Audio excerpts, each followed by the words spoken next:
Yes, it's that time of week again where we act a little bit evil.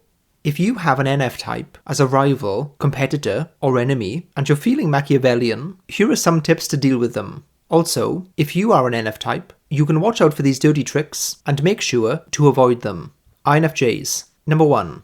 Overwhelm them with organizational chaos. Having extroverted sensing as their inferior function and extroverted thinking as their blind spot function means that rapid organization on the fly is a massive struggle for them. A mundane example would be handing them a to-do list of tasks that are all time-pressured. They'll be forced to prioritize them in the most efficient order, then carry them out, neither of which are easy for them. When we talk about the weaker functions of a type, it doesn't mean that they're incapable of using them powerfully. They can. It means that it takes much more effort to use them, whereas our stronger functions are easy and automatic. By the time the INFJ has expended the effort trying to organize, they'll already feel drained, and therefore will be more likely to make mistakes. This is especially powerful if you're someone who has strong organizational abilities. You'd be pitting a strength against their weakness, which is the essence of strategy.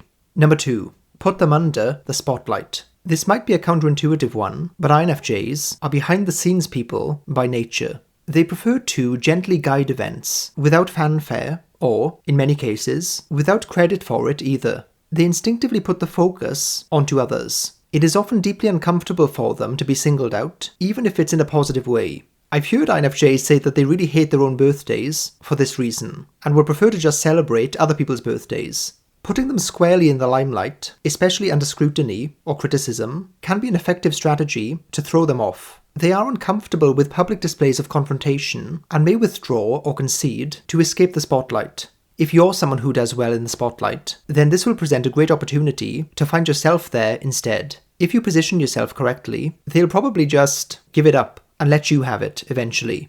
Number 3. Drown them in drama. This strategy involves using their empathy against them. INFJs are excellent at negotiating and finding win-win ways to reconcile people. They are also powerful when, despite the inevitable nuance always present in conflict, there is a clear right side they can defend and stand for. Their strength with empathy can be exploited by presenting them with situations where there's no clear right or wrong. When forced to choose between helping one person or another, or to make a decision that results in negative consequences for someone, the emotional toll can be intense and quite paralyzing for an INFJ. The reason that it's so disruptive for them is because they can't switch this side of themselves off. They are sponge-like in the way they absorb emotions from people around them. Other people's emotional states are almost infectious to them. In the case of drama, or worse, in the case of dramatic people, they aren't really looking for resolution. Some people seem to be able to live this way, in constant drama. If you can maneuver an INFJ into being around those people, or working with them, it's going to hijack their empathy. Avoid trying to manipulate them. They'll see through it in a second. And, if they're that way inclined, will easily turn those tables on you, letting you think you're maneuvering them whilst being maneuvered yourself. If you happen to encounter a dark INFJ, then, well, good luck. ENFJs. Number 1. Question their intentions. ENFJs are a curious mixture of caring and initiating. This proactive approach means they're often the people to help those who would never ask for it, but still need it, or those who don't realize they need it. However, this can come across as them being too into other people's business, therefore calling into question their intentions. You can foster these flames, and even directly imply this negative perception about them. It's important for ENFJs to feel and be driven by pure and people-focused motives. It's a linchpin of their psychological makeup. If this is doubted by people, then it can be destabilizing. Number 2. Make them overcommit. ENFJs are always at risk of their people-pleasing side taking over. They want to give people great experiences, to follow through on their social obligations, and give no reason for people to think of them lacking in the giving department. ENFJs, both in combination with and partially because of this, have burnout as a massive recurring issue in their life. Self-regulation and self-care are things they often neglect. If you can somehow maneuver them into situations in which this instinct of theirs is always being brought to the fore, they will surely overcommit and bury themselves under an avalanche of social obligations they themselves have opted into. Essentially, you're giving them enough social rope. They have great confidence in their energy, and with good reason, so they often won't see burnout coming.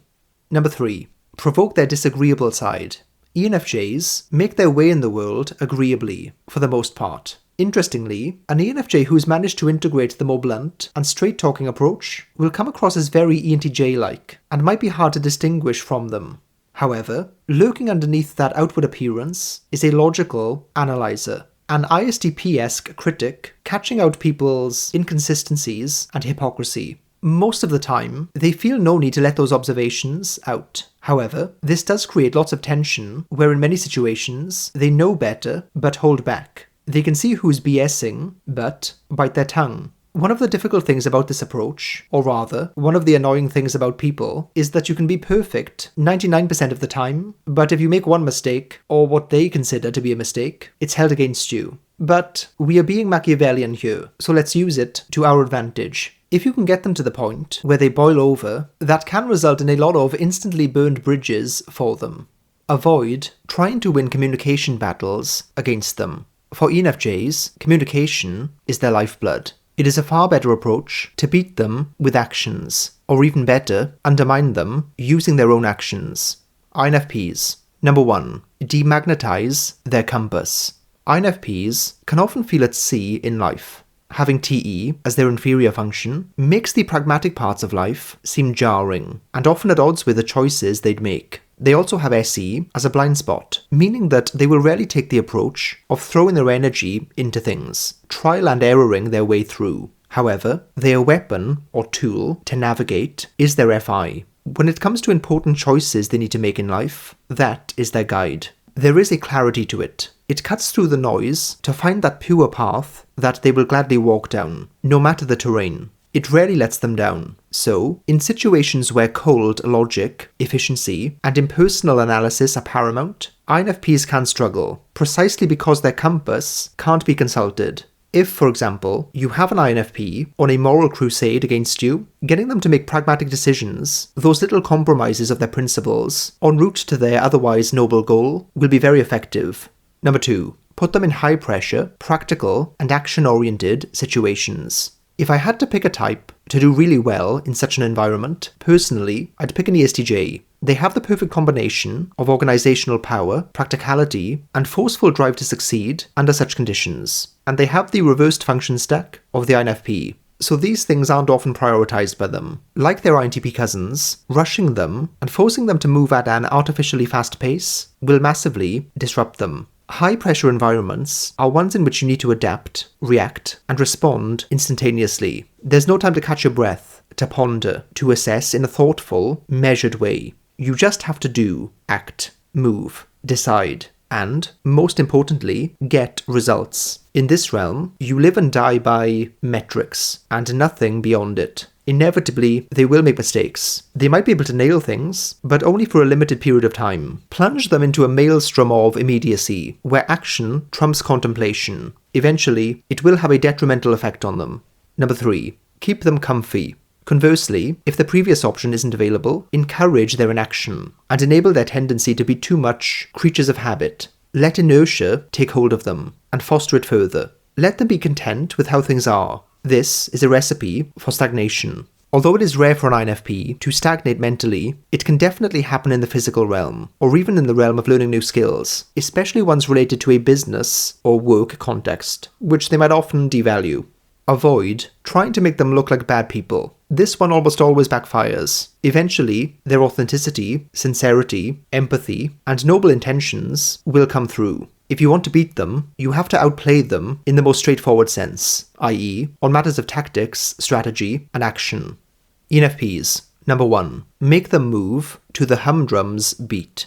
This strategy involves overloading ENFPs with mundane details and earth-shatteringly boring repetition. We can separate people into 2 broad categories when doing something that requires lots of repetition. The first, find a way that works well, then stick to it over and over, thereby reaching a certain level of consistency. The second, try to do it a different way, not every time, but lots of the time, thereby having moments of doing it extremely well and moments of complete failure. In creative environments, the latter approach is excellent for innovation. However, in many work environments, which are extremely averse to mistakes and failure, this approach will get you into trouble. If you can make sure that the ENFP ends up having to do these kinds of tasks, then they're going to struggle. They'll make mistakes and just get annoyed. The people around them will see them as inconsistent and unreliable.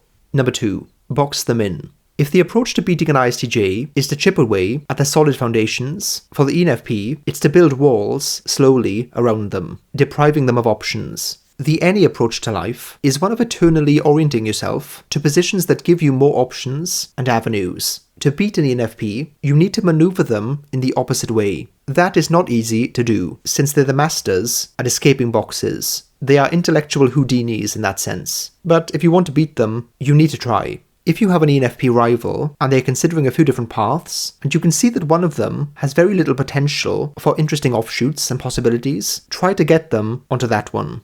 Number 3. Weaponize conditional logic. ENFPs have introverted thinking as a blind spot. Because of this, there are certain things that they're not going to enjoy at all. Demand consistency in thought and argument. Confront them with analytical problems. Engage them in detailed, critical analysis. Present scenarios that require precision and accuracy. Insist on rigorous, logical justification for every idea they have. ENFPs are not just intuitive types, they're intuitive dominant types. So their insights and ideas aren't going to be easily explainable to people. Therefore, they might seem like they're not based on anything tangible or concrete. They are, and should be taken seriously, but you can weaponize that perception to your own advantage. Avoid trying to engage them in verbal sparring. It's often ENTPs who get the reputation as the best debaters, but I think that ENFPs can be even better at times. They can do the same linguistic acrobatics, have that creative fluidity in conversation, but also have a certain quirky charm that is dangerously endearing to people. This video is the second one in a series. If you want to see my tips and tricks on how to beat the NT types, then feel free to check out that video as well. And if you want to enter into a battle royale, then join the Love Who Discord server. The link for that is down below.